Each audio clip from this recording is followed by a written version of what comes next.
साथियों, अगर आप भी आईपीएस की तैयारी करने की सोच रहे हैं तो इसमें फिर देर किस बात की है। अगर आपको आईपीएस वाकई में बनना है और आपका सपना है कि आप अपनी लाइफ में एक सक्सेसफुल इंसान बने और आपका अंदर से ड्रीम है, पूरा सपना है, जोश जुनून है कि आपको आईपीएस ही बनना है, तो आपको यह वीडियो पूरी देखनी चाहिए। क्योंकि आज की वीडियो में हम आपको बताने वाले हैं कि आप आईपीएस की तैयारी शुरू से लेकर अंत तक कैसे करें और इसके एग्ज़ाम को कैसे क्रैक करें। हम इसमें आपका बिल्कुल भी टाइम वेस्ट नहीं करेंगे। हम केवल आपको यह बताएंगे कि आप इसकी तैयारी कैसे करें, क्या आपको पढ़ना है और इसमें क्या तैयारी करनी है और क्या स्ट्रेटेजी आपको इसमें अपनानी है। क्योंकि दोस्तों, बिना तैयारी के, बिना प्लानिंग के इसमें कुछ नहीं होने वाला। अगर आप एक स्ट्रेटेजी फॉलो नहीं करते हैं तो आप इसकी तैयारी को कर ही नहीं पाएंगे। इसमें सबसे पहले मैं आपको बताने वाला हूं कि इसमें आपको क्या स्ट्रेटेजी अपनानी है। उसके बाद मैं आपको बताऊंगा कि इसमें कौन कौन सी बुक्स आपको रेफ़र करनी होंगी और इसी के बाद मैं आपको कुछ टिप्स बताने वाला हूं जो कि आपके इसके एग्ज़ाम को क्रैक करने के लिए काफ़ी हेल्पफुल साबित होने वाले हैं। साथियों, मैं आपको वीडियो को लाइक करने के लिए या फिर चैनल को सब्सक्राइब करने के लिए नहीं बोलूँगा। यदि आपको हमारे चैनल से कुछ भी हेल्प मिले या फिर कुछ भी आपको जानकारी मिले तो ही आप इस वीडियो को लाइक करें और तभी आप हमारे इस चैनल को सब्सक्राइब करें। तो चलिए दोस्तों, वीडियो के मेन पॉइंट को हम अपने शुरू करते हैं। इसमें सबसे पहले तैयारी के लिए आपके पास 3 चीज़ें ज़रूर होनी चाहिए। नंबर 1 है हार्ड वर्क, नंबर 2 है पेशेंस और नंबर 3 है प्रॉपर गाइडेंस। क्योंकि यदि आपके पास हार्ड वर्क नहीं है, यदि आप हार्ड वर्क नहीं कर सकते तो आपको इसकी तैयारी करने का कोई भी फ़ायदा नहीं है। क्योंकि आईपीएस की तैयारी केवल वही कर सकता है जिसके अंदर जुनून हो, जज्बा हो और वो हार्ड वर्कर हो। तो इसलिए सबसे पहले आपको इसमें हार्ड वर्क करना होगा। नंबर 2 है इसमें पेशेंस। आपको पेशेंस रखना होगा, पूरा धैर्य रखना होगा, क्योंकि आईपीएस की तैयारी करने के लिए आपको काफ़ी लंबा टाइम चाहिए होता है और काफ़ी टाइम लगता है इसकी तैयारी करने में, तो आपके पास पेशेंस भी होना चाहिए। और नंबर 3 है प्रॉपर गाइडेंस। ये 3 पॉइंट में सबसे मेन पॉइंट है प्रॉपर गाइडेंस का। क्योंकि हम तैयारी तो करते हैं, हम हार्ड वर्क तो कर सकते हैं, लेकिन हमें किस दिशा में करना है, किस चीज़ में हार्ड वर्क करना है, वो चीज़ हम पता ही नहीं कर पाते। तो इसलिए आपको एक प्रॉपर गाइडेंस भी लेना होगा कि आपको कौन सी डायरेक्शन में कितनी मेहनत करनी है और कितना उसके लिए टाइम देना है। और इसमें सबसे जो मेन पॉइंट है कि आपको हर किसी की बात नहीं माननी। क्योंकि अगर आप हर किसी की बात सुनेंगे और उनकी बात को मानने लग जाएंगे तो आप इसकी तैयारी कर ही नहीं पाएंगे। क्योंकि बहुत सारे कैंडिडेट्स ऐसा करते हैं कि आज किसी और की वीडियो देख ली या फिर आज किसी और से सुन लिया कि इस तरह से तैयारी करें, तो फिर वो अपना टाइम टेबल चेंज कर देते हैं, अपनी तैयारी करने का पैटर्न वे चेंज कर देते हैं। कल को कोई और उन्हें बता देता है कि आप इस तरह से तैयारी करें, तो फिर वे अपना तरीका फिर से बदल लेते हैं। तो अगर आप भी ऐसा करते हैं तो भी आप तैयारी नहीं कर पाएंगे।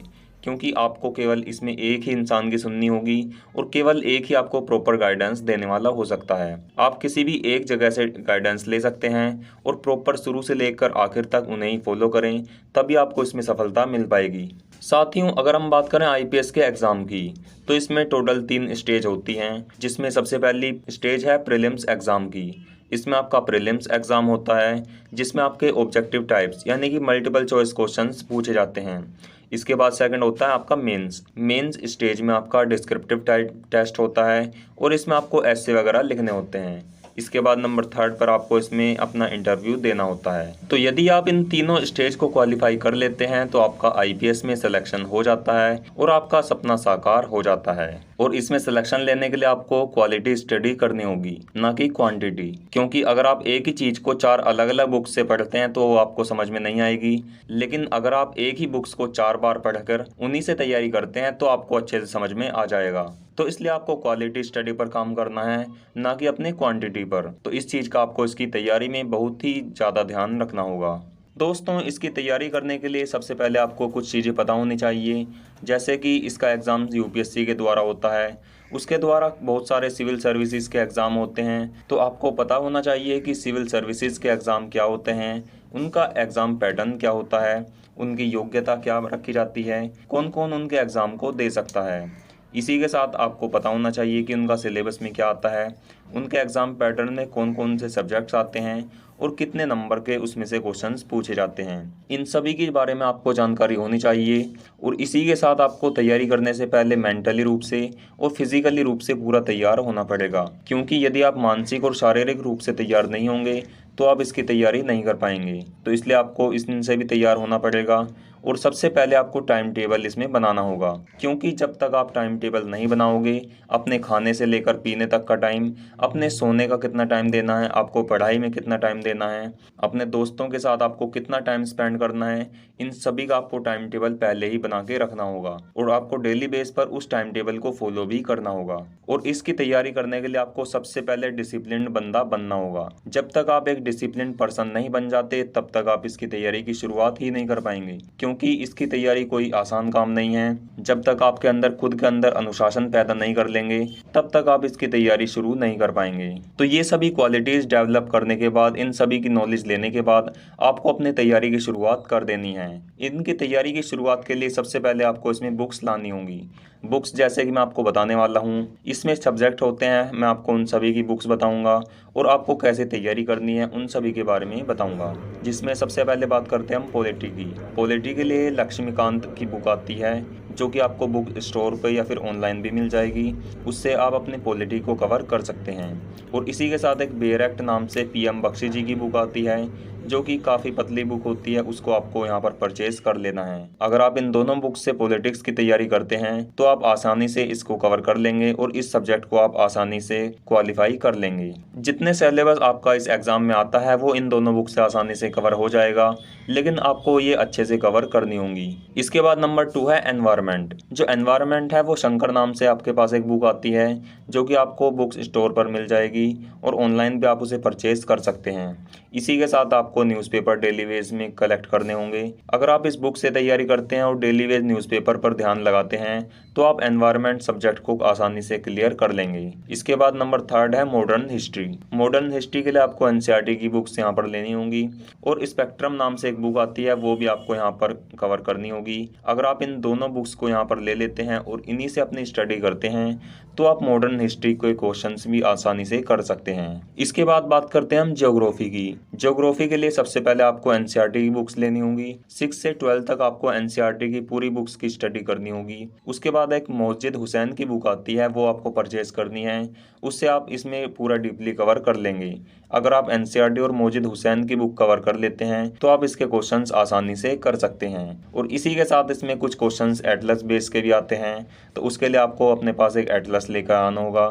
एटलस से आप उन क्वेश्चंस को कर सकते हैं। इसके बाद इकोनॉमिक्स के लिए आपको द हिंदू न्यूज़पेपर लेना होगा और एनसीईआरटी की बुक्स कवर करनी होंगी। अगर आप इन दोनों चीज़ों को स्टडी करते हैं, कवर कर लेते हैं, तो आप इसके सिलेबस को भी कवर कर सकते हैं।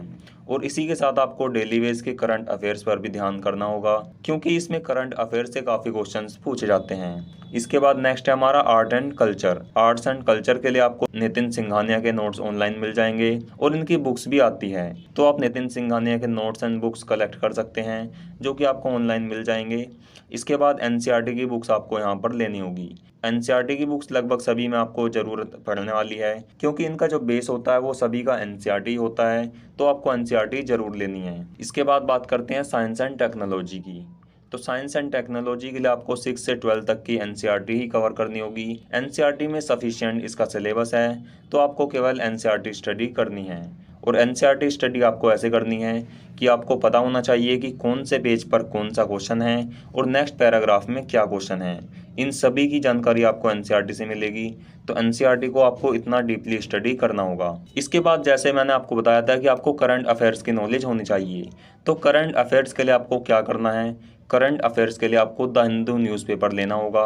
द हिंदू न्यूज़पेपर में सारे इवेंट्स जो होते हैं वो सभी आपको मिल जाएंगे, कौन सी डेट में क्या इवेंट्स हुए और वे कहाँ पर हुए, तो वे सभी की जानकारी लेने के लिए आपको हिंदू न्यूज़पेपर यहाँ पर कलेक्ट करना होगा। इसी के साथ इसमें एक और योजना मैगजीन आती है, जो कि करंट अफेयर्स के लिए काफ़ी बेस्ट मानी जाती है, और एक इंडियन ईयर बुक। साथियों, ये जो इंडियन ईयर बुक है ये काफ़ी इंपॉर्टेंट आपके लिए हो जाएगी, क्योंकि इसमें पूरे साल के जो इवेंट्स होते हैं वो सभी इसमें लिखे होते हैं और इनमें बिल्कुल जो इन्फॉर्मेशन होती है वो बिल्कुल राइट होती है, क्योंकि ये गवर्नमेंट ऑफ इंडिया की तरफ से जारी की जाती है इंडियन ईयर बुक। तो आप इंडियन ईयर बुक को ज़रूर परचेज़ करें। अगर आप इन तीनों चीज़ों को कवर कर लेते हैं तो आपके करंट अफेयर्स काफ़ी अच्छे हो जाएंगे। आप सभी क्वेश्चंस को यहाँ पर लगा सकते हैं। तो साथियों, ये तो हो गई सभी बुक्स की जानकारी कि कौन से सब्जेक्ट के लिए आपको कौन सी बुक्स यहाँ पर परचेज करनी है और कौन सी बुक आपको रेफर करनी है। इसके बाद आपको यहाँ पर मॉक टेस्ट भी लगाने होंगे, क्योंकि जब तक आप मॉक टेस्ट नहीं लगाओगे आपको पता नहीं चलेगा कि आपकी तैयारी का लेवल क्या है। अगर मैं सरल भाषा में कहूँ तो इससे आपको अपनी औकात का पता चलता है, क्योंकि ये एक प्रैक्टिस पेपर होते हैं जो कि बिल्कुल ऐसे ही आते हैं जैसे आपका आईपीएस का एग्ज़ाम वहाँ पर होता है। जब आप मॉक टेस्ट लगाते हैं तो आपको पता लगता है कि आपके इसमें कितने नंबर आ रहे हैं, कैसे नंबर आ रहे हैं और आप इन सभी क्वेश्चंस को करने के लिए कितना टाइम ले रहे हैं। क्योंकि कहते हैं कि जब तक आपको अपनी औकात पता नहीं चलती तब तक हम वहाँ पर कुछ नहीं कर सकते, क्योंकि युद्ध के मैदान में लड़ने के लिए सबसे पहले हमें खुद की पावर का पता होना चाहिए। अगर आपको खुद की पावर ही नहीं पता होगी तो आप किसी चीज़ के लिए प्रिपेयर हो ही नहीं सकते। तो आपको पूरे साल भर में 70 से 80 मॉक टेस्ट लगा देने हैं। 70 से 80 आपको यहाँ पर प्रैक्टिस पेपर कर देने हैं, जिससे कि आपको पता लग जाए कि इसमें आपकी रैंकिंग क्या आ रही है, क्या आपके अंदर कमी है। इसका पूरा आपको एनालिसिस करना है, पूरा एनालाइज करना है। जब आपका पूरा मॉक टेस्ट हो जाता है, आपके नंबर आ जाते हैं, तो आपको देखना है कि आपके जो नंबर कटे हैं वो कौन से क्वेश्चंस में कटे हैं, उनके आंसर क्या हैं और आपके अंदर क्या कमी है कि आप उन्हें नहीं पढ़ पाए या फिर आपके वे क्वेश्चन गलत क्यों हुए। इन सभी का आपको एनालाइज भी करना है। केवल मॉक टेस्ट देने से ही काम नहीं चलेगा, जो आपकी कमियां हैं उन्हें सुधारना भी है आपको। तो इन सभी चीज़ों का आपको ध्यान इसमें रखना है। और जब आपका ये एग्ज़ाम पास आने वाला होता है तो आपको यहाँ पर प्रीवियस ईयर के क्वेश्चन पेपर करने होंगे, क्योंकि पूरे साल आपने मॉक टेस्ट दिए हैं तो आपको अब पता लग जाना चाहिए कि किस तरह से क्वेश्चंस इसमें आते हैं। तो उसके लिए आपको यहाँ पर प्रीवियस ईयर पेपर भी देने होंगे। 10 से 12 साल के आप पेपर सोल्व करें। अपने एग्ज़ाम से 1 मंथ पहले से आप अपने प्रीवियस ईयर पेपर को सोल्व करने लग जाएं, जिससे कि आपको पता लग जाए कि जो यूपीएससी है वो किस तरह के क्वेश्चन देता है और किस तरह से क्वेश्चन में आप फंस जाते हैं। तो आपको इसमें कंप्लीट एनालाइज हो जाएगा कि यहाँ पर आपको किस तरह से क्वेश्चन मिलने वाले हैं और किस तरह से आपको वे सोल्व करने हैं। और जब भी आप मॉक टेस्ट लगाते हैं या फिर प्रीवियस ईयर के क्वेश्चन पेपर को सोल्व करते हैं तो वो आपको बिल्कुल एक्यूरेट टाइम देख के ही करने हैं, क्योंकि कुछ बच्चे ऐसा करते हैं कि वे मॉक टेस्ट तो दे रहे हैं, साथ में वे लंच भी कर रहे हैं, 5 मिनट का ब्रेक लेने के बाद भी फिर से दोबारा अपने क्वेश्चन शुरू कर रहे हैं। तो आपको ऐसा नहीं करना है। जो आपका एग्ज़ाम का टाइमिंग है 2 या 3 घंटे का, वो आपको लगातार अलग बैठ के करना है और आपको उसमें कोई भी डिस्टर्बेंस नहीं करना है। आपको अगर आपने शुरू कर दिया है तो आपको जब तक आपका पूरा पेपर ख़त्म नहीं हो जाता तब तक वहाँ से आपको हिलना भी नहीं है, क्योंकि आपको एग्ज़ाम का प्रेशर भी पता होना चाहिए कि एग्ज़ाम में आपके अंदर क्या प्रेशर है, क्या डर है, उस चीज़ का आपको पता लग जाना चाहिए। और प्रैक्टिस सेट लगाते समय मैं आपको बता दूं कि आपको क्या चीज़ें ध्यान रखनी है। इसमें सबसे पहले आपको क्वेश्चन को केयरफुली रीड करना है, क्योंकि यूपीएससी में क्वेश्चन तो आसान आते हैं लेकिन जो क्वेश्चन का तरीका है वह उसे हार्ड कर देते हैं, क्योंकि आसान क्वेश्चन को ही हार्ड कर देना ये यूपीएससी का बाएं हाथ का खेल है। तो ये आपको ध्यान रखना है कि सबसे पहले क्वेश्चन को ध्यान से पढ़ें कि क्वेश्चन में क्या पूछा गया है। इसके बाद नेक्स्ट है कि आपको टाइम वेस्ट ना करें। अगर आपने कोई क्वेश्चन देखा और आपको उसमें कुछ कन्फ्यूज़न है तो आपको उसमें टाइम वेस्ट नहीं करना है। आपको उस क्वेश्चन से नेक्स्ट चले जाना है। उस क्वेश्चन को आप बाद में देखिए जब आपका टाइम बचेगा, क्योंकि अगर आप उसी में टाइम वेस्ट कर देंगे तो जो आपके क्वेश्चंस आते होंगे वे भी आपसे छूट सकते हैं। तो जिन क्वेश्चन को आपको टाइम लग रहा है कि उसमें टाइम लग सकता है तो आप उन्हें बाद में ही सॉल्व करें। अगर कोई क्वेश्चन आपको नहीं आता है तो उनमें टाइम वेस्ट ना करें। इसके बाद जब आपका पेपर कंप्लीट हो जाता है, यानी कि जितने बिल्कुल सही क्वेश्चन आपको आते हैं वे आपने कर दिए हैं और अब आपके पास कुछ टाइम बचा है और कुछ क्वेश्चन ऐसे हैं जो आपने नहीं किए हैं, तो उनमें आपको एक बार फिर से देखना है कि इनमें से कौन सा ऑप्शन गलत है। क्योंकि कई बार हम इस तरह से भी क्वेश्चन करते हैं कि हम चारों ऑप्शन में से देख लेते हैं कि ये वाला ऑप्शन गलत है, कि ये ऑप्शन इसका आंसर नहीं हो सकता।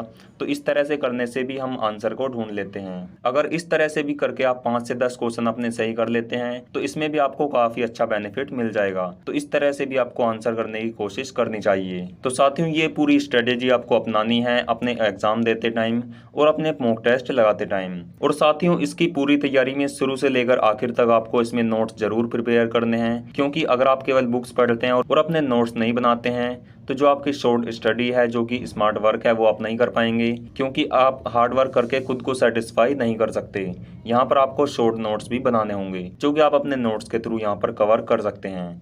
तो साथ के साथ आपको अपने नोट्स भी बनाकर चलने हैं और अपने प्रैक्टिस सेट जरूर करें। साथियों, प्रैक्टिस सेट चाहे आप कैसे भी करें, अफोर्ड करें, लेकिन आपको प्रैक्टिस सेट जरूर करने हैं, तभी आप अपने इस एग्जाम में सफलता पा सकते हैं। तो दोस्तों, ये जो मैंने अब तक स्ट्रेटेजी बताई है, ये आपके आईपीएस के प्रीलिम्स एग्जाम के लिए बेस्ट है। इसके बाद बात करते हैं हम मेंस एग्जाम की। मेंस एग्जाम में सबसे पहला क्वेश्चन होता है कि हम इसमें ऑप्शन में क्या सब्जेक्ट लें। तो इसका आंसर सभी कैंडिडेट्स के लिए अलग अलग हो सकता है, क्योंकि आपका जो भी पसंदीदा सब्जेक्ट है आप केवल उसे ही लें। अपने फ्रेंड्स के दबाव में आकर या अपनी फैमिली के प्रेशर में आकर या फिर किसी भी चीज़ के प्रेशर में आकर अपना ऑप्शन आपको सेलेक्ट नहीं करना है। आपको केवल वही सब्जेक्ट यहाँ पर ऑप्शनल वाला लेना है जिसमें आपका खुद का इंटरेस्ट हो, क्योंकि जिसमें आप खुद अच्छे से अच्छा कर सकते हैं, जिसमें आपके अच्छे से कमांड हो, केवल आप उसे ही सेलेक्ट करें। क्योंकि काफ़ी बार क्या होता है कि बच्चे देखते हैं कि जो टॉप रैंकिंग वाले कैंडिडेट्स होते हैं, उन्होंने अगर ऑप्शन में जो भी सब्जेक्ट लिया हुआ होता है, वे उन्हें देख के अपना सब्जेक्ट भी वही चूज़ कर लेते हैं, लेकिन उन्हें बाद में पता चलता है कि उसमें तो उनका इंटरेस्ट है ही नहीं। तो इसलिए आपको ऐसा बिल्कुल भी नहीं करना। आपको केवल वही सब्जेक्ट यहाँ पर सेलेक्ट करना है जिसमें आपका खुद का इंटरेस्ट हो, क्योंकि आप अच्छे से अच्छा केवल उसी सब्जेक्ट में कर पाएंगे। तो इस चीज़ का भी आपको ध्यान रखना है। और बाकी जो मेंस के लिए सब्जेक्ट हैं वे आपके वही रहते हैं और बुक्स आपको वही रेफ़र करनी है जो कि मैंने आपको अभी बताई हैं। इसके बाद थर्ड स्टेज आती है आपकी इंटरव्यू की। अब बात करते हैं कि इंटरव्यू की तैयारी कैसे करें। साथियों, इंटरव्यू में सबसे मेन खेल क्या होता है? जो इंटरव्यू में सारा का सारा खेल होता है वो होता है आपके कॉन्फिडेंस का। और ये जो आपका कॉन्फिडेंस है ये आता है आपकी नॉलेज से, क्योंकि जिस कैंडिडेट के अंदर जितनी नॉलेज होगी उसका कॉन्फिडेंस उतना ही ज़्यादा होगा। क्योंकि जिसके अंदर नॉलेज ही नहीं है वो कॉन्फिडेंस कहाँ से लाएगा? अगर कोई उससे सवाल पूछने लगा तो उसका कॉन्फिडेंस तो पहले से ही लो है, तो वो कैसे जवाब दे पाएगा? तो कॉन्फिडेंस बिल्डअप करने के लिए आपको सबसे पहले अपनी नॉलेज गेन करनी होगी। आपको ज़्यादा से ज़्यादा नॉलेज होगी तो आपका कॉन्फिडेंस लेवल उतना ही हाई हो जाएगा। और जब आपको नॉलेज हो जाती है तो जो आपको कॉन्फिडेंस है वो आपको फ्रेंड्स में डिस्कशन करना है। क्योंकि अगर आप फ्रेंड्स में किसी टॉपिक को लेकर डिस्कशन करते हैं, अपनी किसी एक पर्टिकुलर टॉपिक पर डिबेट करते हैं, बहस करते हैं, तो आपका जो कॉन्फिडेंस है वो लेवल, उसका लेवल और भी हाई हो जाता है। तो आपको फ्रेंड्स में डिस्कशन करना है और फ्रेंड्स आपको इस तरह के लेने हैं जिन्हें खुद भी नॉलेज हो। क्योंकि कई बार क्या होता है कि हम ऐसे फ्रेंड्स से डिस्कशन करते हैं, ऐसे लोगों के बीच में डिस्कशन करते हैं जो कि दूसरे की सुनने के लिए तैयार ही नहीं होते। तो इसलिए आपको ऐसे लोगों से दूर ही रहना है और ऐसे कैंडिडेट्स के साथ इसमें डिस्कशन करना है, अपना कॉन्फिडेंस लेवल बनाना है जिनको खुद भी नॉलेज हो। तो इन चीज़ों का आपको ध्यान रखना है। और सबसे मेन पॉइंट है, शुरू से लेकर आपको इसमें अंत तक हार्ड वर्क करना होगा और अपना जो इसमें डिसिप्लिन है वो आपको बनाए रखना होगा। और जो भी आपने शुरू में टाइम टेबल बनाया है आपको उसे फॉलो जरूर करना है। अगर आप डेली बेस पर हार्ड वर्क करते हैं, अपने टाइम टेबल को फॉलो करते हैं और डिसिप्लिन से तैयारी करते हैं, तो आपको इसकी तैयारी करने के लिए कोई नहीं रोक सकता। इसका एग्ज़ाम आप क्रैक कर सकते हैं। इसके बाद बहुत सारे कैंडिडेट्स के सवाल आते हैं कि सर हमें इनके कोई कोचिंग सेंटर्स के बारे में बता दीजिए या फिर इनके यूट्यूब चैनल के बारे में बता दीजिए जिससे कि हम फ्री में इनकी तैयारी कर सकें। क्योंकि बहुत सारे कैंडिडेट्स का जो इकोनॉमिक स्टेटस होता है वो कम होता है, जिसकी वजह से वे इनके हाई कॉस्ट वाले कोचिंग्स को अफोर्ड नहीं कर सकते। तो उनके लिए मैं आपको बताना चाहता हूँ कि यूट्यूब पर वैसे तो काफ़ी सारे चैनल्स हैं, लेकिन जो मेरे अकॉर्डिंग इसमें बेस्ट चैनल हैं वो सबसे पहला चैनल है जो कि है IAS PCS बाय एग्जामपुर, जो एग्जामपुर की तरफ से चलाया जा रहा है। यहाँ पर आपको IAS और PCS की तैयारी करवाई जाती है, तो आप यहाँ से भी तैयारी कर सकते हैं। इसके बाद सेकंड नंबर का चैनल है वो है विज़न IAS। विज़न IAS से भी आप काफ़ी सब्जेक्ट की यहाँ पर तैयारी कर सकते हैं। ये भी काफ़ी अच्छा यहाँ पर आपके लिए चैनल हो सकता है। इसके बाद थर्ड नंबर पर है वाईफाई स्टडी। यहाँ पर भी आप काफ़ी सारे सब्जेक्ट की, जैसे कि करंट अफेयर्स, यहाँ पर पॉलिटिक्स, इस तरह की आप नॉलेज ले सकते हैं। यहाँ पर भी आपके लिए काफ़ी अच्छी तैयारी करवाई जाती है। तो आप अपने IAS, IPS, PCS जैसे एग्ज़ाम की तैयारी इन तीनों चैनलों से कर सकते हैं।